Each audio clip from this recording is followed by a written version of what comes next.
Hello, dear friends. Good evening. Welcome back to my channel. Let's नल channel पर आप सभी का स्वागत है। जैसे कि हम सब लोग जानते हैं कि हम इस पर UP DElEd BTC fourth semester की क्लासेस वो हमारी शुरू हो गई हैं। हम लोग फोर्थ सेमेस्टर 2022-1 वाले बैच की क्लासेस हम लोगों ने स्टार्ट कर दी हैं, जिसमें हम लोगों ने आप लोगों के कौन कौन से सब्जेक्ट्स होते हैं, क्या क्या सिलेबस पढ़ना है, उन सब चीज़ों के बारे में हम लोग डिस्कशन कर चुके हैं। हमने हर सब्जेक्ट का हमारे टोटल हमको 8 सब्जेक्ट्स पढ़ने थे। 8 सब्जेक्ट्स के हमने क्या क्या उसका सिलेबस है, कितने मार्क्स के होते हैं, उन सभी के बारे में हम लोगों ने डिस्कशन कर लिया है। आज हम लोग अपनी क्लासेस की थ्योरी क्लासेस की हम पहली क्लास जो है वो स्टार्ट करने वाले हैं, जो हमारा सबसे पहला पेपर होता है आरंभिक स्तर पर भाषा। उसकी आज हमारी सेकंड क्लास है। ये हमारी सेकंड क्लास है। फर्स्ट क्लास में हम लोगों ने उसका सिलेबस क्या था उसके बारे में डिस्कशन कर लिया था। आज हम लोग जो डिस्कशन करने वाले हैं हमारा चैप्टर नंबर फर्स्ट। आज हम लोग जो पढ़ेंगे वो पढ़ेंगे चैप्टर नंबर फर्स्ट पढ़ेंगे। उस चैप्टर नंबर फर्स्ट में हमारा क्या है, चैप्टर नंबर फर्स्ट का नाम है पठन एवं लेखन का अर्थ व महत्व। आज हमारा चैप्टर नंबर फर्स्ट स्टार्ट हो रहा है। आरंभिक स्तर पर भाषा इस विषय का पहला चैप्टर है पठन एवं लेखन का अर्थ व महत्व। आज हम इस चैप्टर को पढ़ने वाले हैं, और जो भी आप लोग इंटरेस्टेड हैं पढ़ाई में, आप लोग चैनल को सब्सक्राइब कर सकते हैं। और आपको इसके जो नोट्स हैं और जो पीडीएफ हैं वो आपको टेलीग्राम चैनल पर हर क्लासेस के बाद आपको वहाँ पर मिल जाएंगे। आपको टेलीग्राम पर ऐड होना पड़ेगा, आपको सारे क्लासेस के पीडीएफ वहाँ पर मिल जाएंगे। तो आज से हमारी क्लासेस स्टार्ट हो रही हैं। हम लोगों को आप लोगों को प्रॉपर अपने नोट्स बनाते जाना है, क्योंकि बाद में फिर प्रॉब्लम हो जाती है। आप लोग अपने नोट्स को प्रॉपर तरीके से बनाते जाइएगा, जिससे कि आगे प्रॉब्लम ना हो। हम लोग अपना सिलेबस धीरे धीरे कंटिन्यूसली अपने पूरा करेंगे, जिससे हमारे एग्ज़ाम टाइम पे हमको कोई प्रॉब्लम नहीं हो, हम आराम से रिवीजन कर पाएँ। तो ये हमने पठन एवं लेखन का अर्थ व महत्व इसके बारे में जानेंगे। सबसे पहला चैप्टर हमारा ये हमने फर्स्ट सेकंड थर्ड हमने अपने तीनों सेमेस्टर के अंदर हमने ये सारी चीज़ें पढ़ी होंगी कि पठन और लेखन का अर्थ क्या होता है। सबसे पहले तो एक बात बताइए, पठन क्या होता है। पठन पठन का मतलब क्या होता है, पढ़ना। पठन का मतलब क्या होता है, पढ़ना यानी रीडिंग करना। और लेखन का अर्थ क्या होता है, लिखना, जिसको हम राइटिंग बोलते हैं। तो हम उन चीज़ों के बारे में हम लोग पूरे तरीके से पढ़ने वाले हैं। तो सबसे पहला क्या पढ़ेंगे, हम पढ़ेंगे भाषाई कौशल। सबसे पहला टॉपिक जो हम इसमें डालेंगे, सबसे पहले हमें जानना है क्या भाषाई कौशल क्या होता है। जिस कौशल्स को हम लोग इंग्लिश में बोलते हैं स्किल्स। कौशल्स को इंग्लिश में हम क्या बोलते हैं, स्किल्स। कौशल्स को मतलब होता है स्किल, स्किल्स बोलते हैं इसको। सबसे पहले से हम पढ़ेंगे भाषाई कौशल मानव के भावों का अभिव्यक्ति करने का एक माध्यम होता है। यानी जो हमारा भाषाई कौशल होता है, ये मानव जो मानवीय मनुष्य के जो हमारे भाव होते हैं उनको अभिव्यक्ति यानी प्रस्तुत करने का एक माध्यम होता है। हमारे जो भाषाई कौशल होते हैं वो कितने प्रकार के होते हैं, वो हमारे कितने प्रकार के होते हैं हम लोग जानते हैं। वो हमारे होते हैं 4 प्रकार के। कितने के होते हैं, वो हमारे होते हैं, एक सेकेंड, वो हमारे होते हैं 4 प्रकार के। कौन कौन से कौशल होते हैं, पहला पहला कौशल हमारा कौन सा हो जिसको हम जानते हैं सबसे अच्छा है, सुब्बो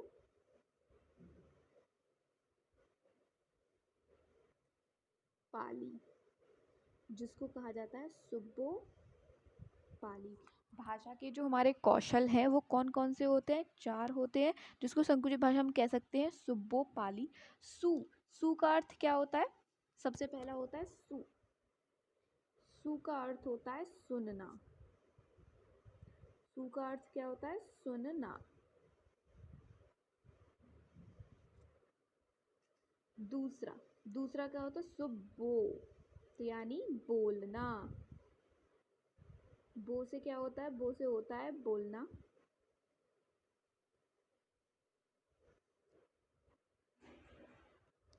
थर्ड होता है पा, यानी सुबो पाली। प से मतलब होता है पढ़ाई, पढ़ना। थर्ड हमारा होता है सुब्बोपाली ली। ली से मतलब होता है हमारा लिखना।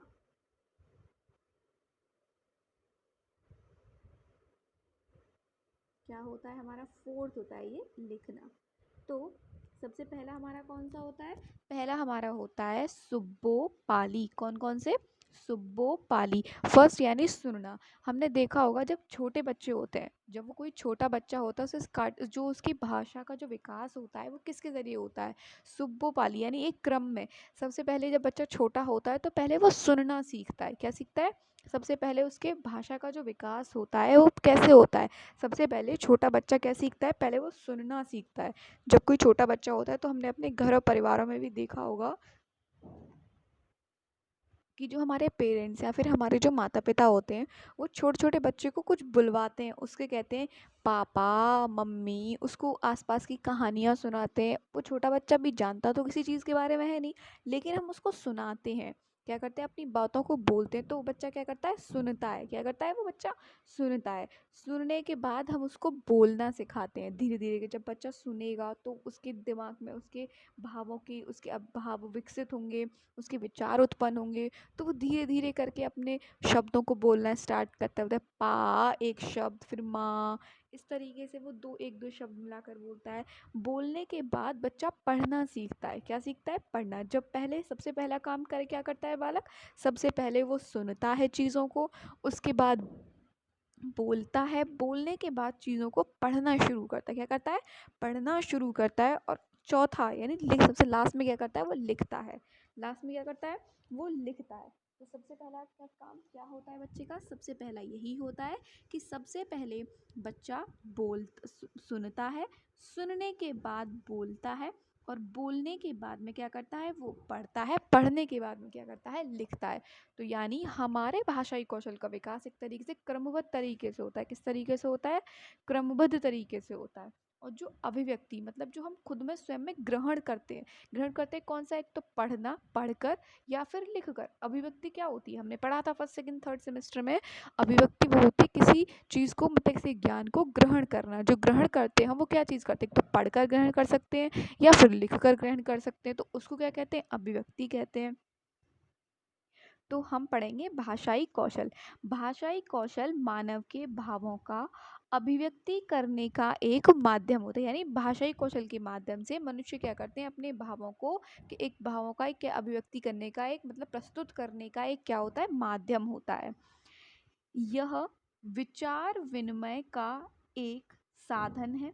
यह क्या है? विचार विनिमय का एक क्या होता है? साधन होता है। यह विचार विनिमय का क्या होता है? यानी जो हमारे विचार होते हैं उनको आदान प्रदान करने का एक क्या होता है? साधन होता है। मानव अपने विचारों को बोलकर या लिखकर प्रकट करते हैं। जो मनुष्य जो होते हैं वो हम या तो अपने विचारों को या तो बोलकर बोलते हैं या फिर लिखकर प्रकट करते हैं। यानी अगर हमें किसी से कुछ बोलना, किसी से कुछ हमें चाहिए होता है तो हम उसको क्या करेंगे? या तो हम उससे बोल के देंगे कि भैया हमको ये चीज़ चाहिए, या फिर हम उसको एक कागज़ पर लिख कर देंगे कि हमको ये चीज़ चाहिए। जब किसी कार्य को करने के लिए या ज्ञान की प्राप्ति के लिए सीखने में जिन तथ्यों की आवृत्ति बार बार होती है उसे भाषाई कौशल या कौशल कहा जाता है। देखिए, जब कोई भी हम कार्य करते हैं या फिर हमें जब कार्य करने के लिए या फिर हमें अपने कोई ज्ञान को सीखने के लिए जो तथ्य जो बार बार आते हैं जिन उनको हम क्या बोलते हैं? भाषाई कौशल बोलते हैं। अगर हम किसी चीज़ को सीखेंगे तो हम सीखेंगे कैसे? या तो हम उसको पढ़ कर सीखेंगे या फिर हम उसको लिख कर सीखेंगे। तो जो हम पढ़ते हैं और जो हम लिखते हैं, जो बार बार उन तथ्यों का आवृत्ति करते हैं, यानी हम बार बार एक चीज़ को पढ़ते हैं, हमें एक बार में कोई चीज़ नहीं समझ आती तो हम उसको दोबारा पढ़ते हैं, तिबारा पढ़ते हैं, यानी बार बार उन चीज़ों की आवृत्ति जो होती है उसको हम क्या बोलते हैं? भाषाई कौशल या फिर कौशल कहा जाता है।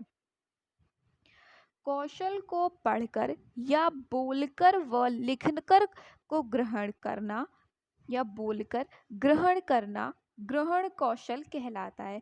यानी जो कौशल होता है, स्किल्स, यानी स्किल्स को जब हम पढ़ते हैं, किसी चीज़ को हम सीखते हैं या फिर पढ़कर या फिर बोलकर जब हम लिखकर उसको हम ग्रहण करते हैं, यानी किसी भी ज्ञान की प्राप्ति को हम पढ़कर बोलकर जो ग्रहण करते हैं उसको क्या कहा जाता है? ग्रहण कौशल कहा जाता है। ठीक है, ग्रहण कौशल कहा जाता है। और कौशल किसको कहते हैं? कौशल उसको कहते हैं, कौशल उसको कहा जाता है जब हम कोई भी कार्य करते हैं या फिर करने के लिए कोई ज्ञान की प्राप्ति के लिए हम जब सीखने में जिन तथ्यों की आवृत्ति बार बार होती है उसे भाषाई कौशल या कौशल कहा जाता है। अच्छा, ये जो हमारे पढ़ना और लिखना, पढ़ना और लिखना, ये दो हमारे किस प्रकार के भाषाई कौशल होते हैं? ये किस प्रकार के भाषाई कौशल होते हैं? ये हमारे अभिव्यक्ति कौशल होते हैं। कौन से? अभिव्यक्ति, जिनको हम ग्रहण करते हैं, पढ़कर, पढ़कर, लिखकर या फिर इनको हम ग्रहण करते हैं। इनको क्या कहा जाता है? अभिव्यक्ति कौशल। इसको क्या कहा जाता है? अभिव्यक्ति कौशल कहा जाता है। ठीक है, अब नेक्स्ट टॉपिक हमें पढ़ेंगे पठन। क्या पढ़ेंगे? पठन। पठन को वाचन कहते हैं, रीडिंग कहते हैं। ये क्वेश्चंस, अब ये वाला ये टॉपिक आपका बहुत बार एग्जाम से पूछा जाता है। 2017 में पूछा गया है, 2019 के अंदर पूछा गया है, ये हमारा बहुत बार पूछा जा चुका है।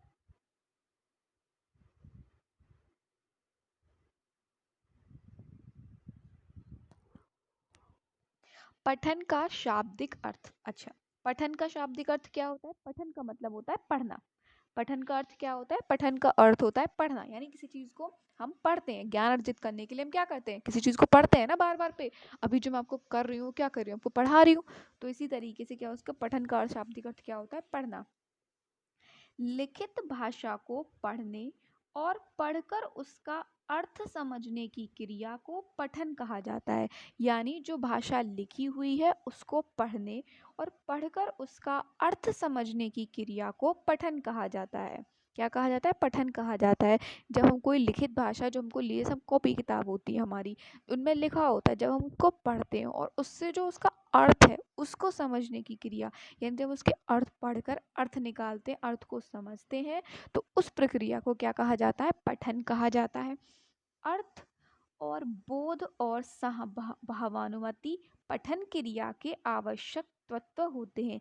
यानी जो आवश्यक तत्व पठन क्रिया कौन कौन से? सबसे पहला, जो चीज़ हम पढ़ रहे हैं उसके बारे में उसका एक अर्थ, अर्थ निकलना चाहिए वो।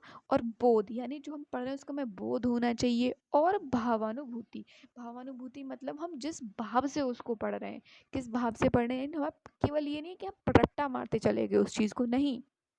जब कोई लिखित सामग्री को हम क्या करते हैं? पढ़ते हैं, पढ़ने के बाद उसका अर्थ निकालते हैं और उसको, उसका हमें बोध होता है कि हम क्या पढ़ रहे हैं। दूसरा, हमारे भाव उसके प्रति कैसे हैं, कि हम उसके भावों के प्रति जो लिखा हुआ है उसको जब हम पढ़ते हैं तो उसकी, ये हमारे क्या होते हैं? आवश्यक तत्व होते हैं।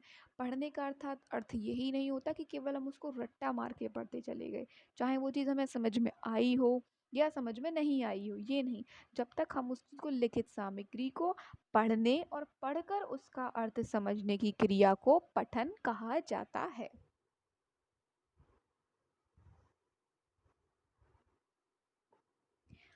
पठन भाषा शिक्षण का व्यवहारिक रूप है।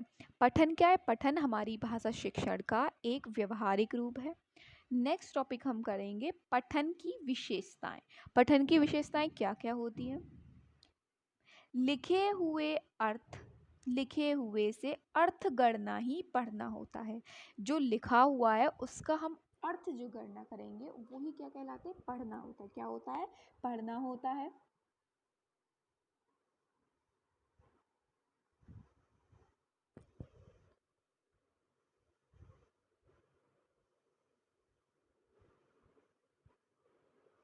नेक्स्ट, दूसरी पठन की विशेषता क्या होती है? पढ़ना सिर्फ वर्णमाला की पहचान, शब्द तथा वाक्य बोलना नहीं है, बल्कि लिखित के अर्थ को समझकर अपना नज़रिया बनाना या अपनी समझ विकसित करना होता है।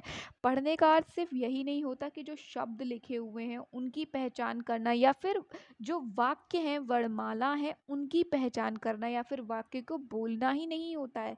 बल्कि पढ़ने का अर्थ ये होता है कि जो चीज़ लिखी हुई है उसका हमें अर्थ समझकर अपना नज़रिया बनाना और अपनी क्या करना, समझ को विकसित करना। यही नहीं, पढ़ने का अर्थ क्या है? पढ़ने का अर्थ केवल यही नहीं होता है कि हम वर्णमाला की पहचान कर रहे हैं, शब्द या फिर वाक्य को बोलना ही नहीं होता, बल्कि जो लिखा हुआ है लिखित के अर्थ को समझकर अपना नज़रिया बनाना या अपनी समझ विकसित करना होता है। क्या करना होता है? अपनी समझ को विकसित करना होता है। पढ़कर हम क्या करते हैं? पढ़कर हमारी समझ विकसित होती है ना। जब हम बार बार बुक्स को क्यों पढ़ते हैं? केवल इसलिए नहीं पढ़ते हैं कि हम इसको रट्टा मार रहे हैं या फिर हम इसके शब्दों की पहचान कर रहे हैं। पढ़ते हम बुक्स को बार बार इसलिए हैं ताकि हमारी समझ विकसित हो, और उसके ज़रिए हमारी जो सोच विकसित होगी तो हम उसे अपने निजी जीवन में क्या कर सकते हैं, अपना सकते हैं। थर्ड पॉइंट है इसका, पठन एक एकांकी प्रक्रिया नहीं है, बल्कि अक्षरों की आकृति और उससे जुड़ी ध्वनियों, वाक्य विन्यास, शब्दों और वाक्यों के अर्थ और साथ ही अनुमान लगाने का कौशल है। पढ़ना क्या है? पढ़ना एक एकांकी मतलब केवल एक ही प्रक्रिया नहीं होती है, बल्कि अक्षरों की आकृति और उनसे जुड़ी ध्वनियाँ, वाक्य विन्यास, शब्दों और वाक्यों के अर्थ और साथ ही अनुमान लगाने का कौशल है। अर्थात हमारी जो पढ़ना होता है, पढ़ने का केवल एक ही प्रक्रिया नहीं होती, बल्कि इसके अंदर क्या है, जो अक्षर हम लिखते हैं उनकी आकृति, जब हम बोलते हैं तो उससे जुड़ी जो हमारी ध्वनियाँ होती हैं, जो शब्द होते हैं, वाक्य विन्यास और शब्दों और वाक्यों के अर्थ के साथ ही अनुमान लगाने का कौशल है। अब पठन को लेकर देखिए कौन कौन से लोगों ने क्या परिभाषाएं दी हैं उनके बारे में जानते हैं। डॉक्टर उमा मंगल के अनुसार वास्तव में लिखित सामग्री को पढ़ते हुए अर्थ प्रकट करने की प्रक्रिया को पठन कहते हैं। क्या कहते हैं? पठन कहते हैं। वास्तव में लिखित सामग्री को, यानी जो वास्तव में जो लिखित, जो डॉक्टर उमा मंगल ये कहती हैं कि जो लिखित सामग्री है जब उसको पढ़ते हैं, पढ़ते हुए अर्थ प्रकट करने की प्रक्रिया को पठन कहा जाता है। डॉक्टर उमा मंगल ने कहा है कि वास्तव में लिखित सामग्री को, जो लिखी हुई सामग्री को पढ़ते हुए जब हम उसका ज्ञान अर्थ प्रकट करते हैं, उस प्रक्रिया को पठन कहा जाता है। क्या कहा जाता है? पठन कहा जाता है।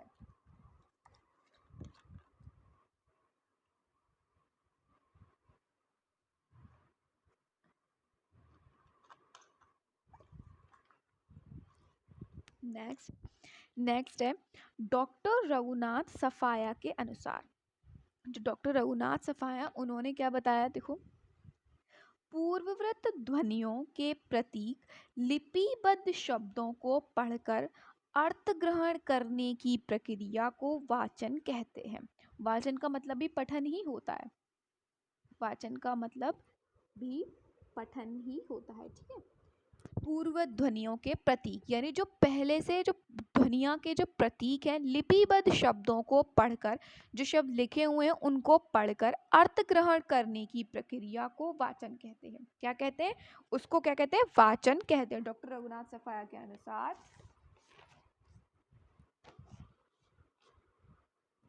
पूर्ववृत्त ध्वनियों के प्रतीक लिपिबद्ध शब्दों को पढ़कर अर्थ ग्रहण करने की प्रक्रिया को वाचन कहते हैं।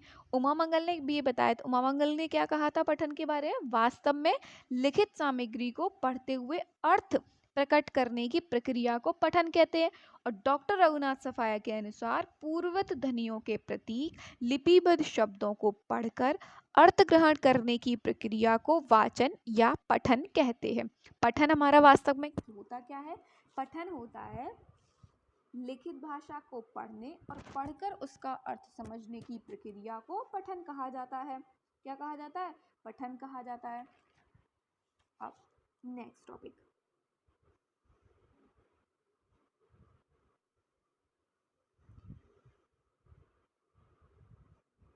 पठन प्रक्रिया के आवश्यक तत्व। पठन प्रक्रिया के आवश्यक तत्व कौन कौन से होते हैं?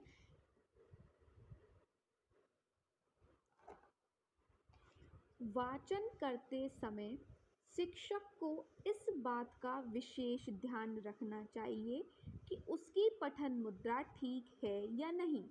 बालक को वाचन के समय 130 डिग्री का कोण बनाती हुई आँखों से कम 1 फुट की दूरी पर होनी चाहिए। देखिए, जब बच्चों को हम जिससे शिक्षक पढ़ाता है तो उसको सबसे पहला ये ध्यान रखना चाहिए कि बालक की पठन मुद्रा ठीक है या फिर नहीं, ठीक अवस्था में है या नहीं। बालक जब पढ़ रहा है तो उसका 130 डिग्री का कोण बनाती हुई उसकी आँखों से कम 1 फुट की दूरी पर वस्तु रखी होनी चाहिए। ये हमारी पठन मुद्रा होती है। पठन मुद्रा 130 डिग्री का कोण बनाती हुई आँखों से कम 1 फुट की दूरी पर होनी चाहिए, वरना आँखों पर क्या होता है, गलत असर पड़ता है। पठन की मुद्रा बहुत ज़रूरी है। बच्चा ये नहीं है कि बिल्कुल उसके नोटों के अंदर ही झुककर बिल्कुल पढ़ रहा है, नहीं, बल्कि 1 फुट की दूरी होनी चाहिए और 130 डिग्री का कोण बनाती हुई आँखों से कम 1 फुट की दूरी पर होनी चाहिए। नेक्स्ट सेकंड होती है हमारी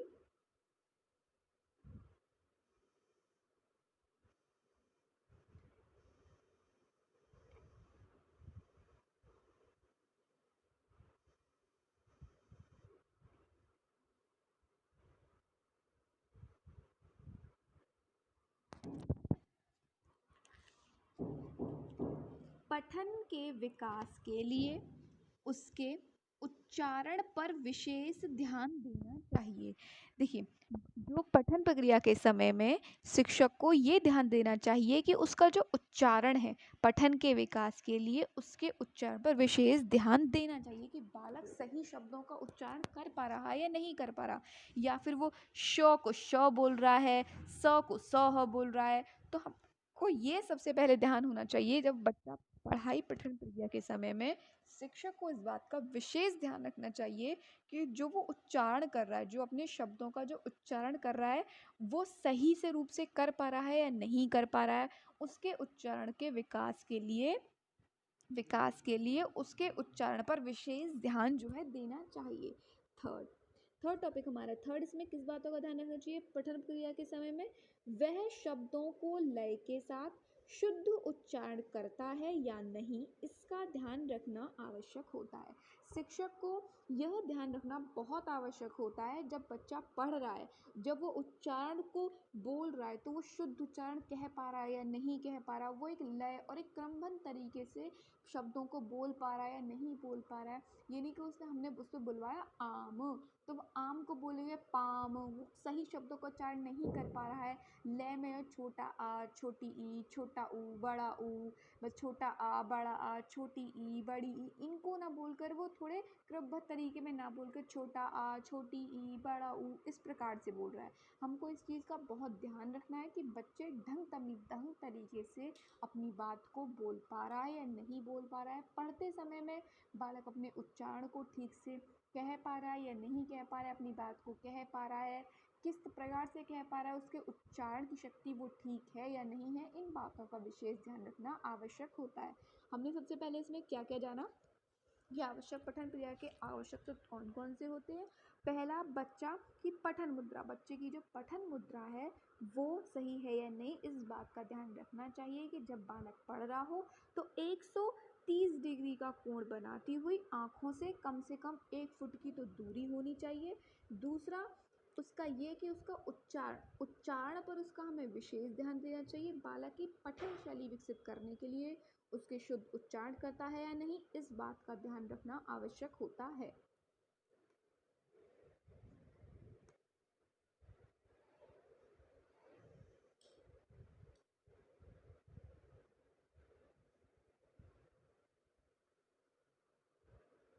पठन के प्रकार, अब हम जानेंगे पठन के प्रकार कौन कौन से होते हैं। 2017 में यहाँ से क्वेश्चंस पूछा गया है, पठन के प्रकार कौन कौन से होते हैं। पहला, मुद्रा भाव पठन। सबसे पहला पहला भाव कौन सा था? पहला मुद्रा भाव पठन। दूसरा, दृश्य पठन। तीसरा, अभिनय पठन। चौथा चित्र पठन। पठन के प्रकार कितने प्रकार के होते हैं? 4 प्रकार के होते हैं। कौन कौन से? पहला मुद्रा भाव पठन, दूसरा दृश्य भाव पठन, तीसरा